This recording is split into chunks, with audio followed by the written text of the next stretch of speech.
விடிஞ்சா தீபாவளி, இன்னும் பலகாரமே செய்யல, எனக்கு பலகாரமே செய்ய தெரியாதவங்க கூட டக்குன்னு இந்த கலகலாவை செஞ்சுருங்க. 1 கப்பு சர்க்கரையை மிக்சியில் பவுடர் ஆக்கி வச்சுட்டு 50 கிராம் அன்சால்டட் பட்டர் கூட சேர்த்து நல்லா சாஃப்டாக பிசைஞ்சுக்கணும்.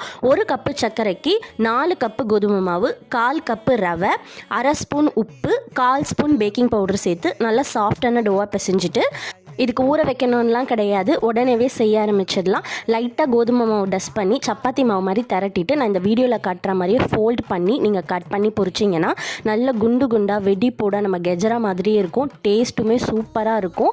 நீங்கள் நார்மலாக கட் பண்ணியும் பண்ணலாம், அது ரொம்ப ஹார்டாக கடன்னு இருக்க மாதிரி இருக்கும். இந்த மாதிரி ட்ரை பண்ணுங்கள்.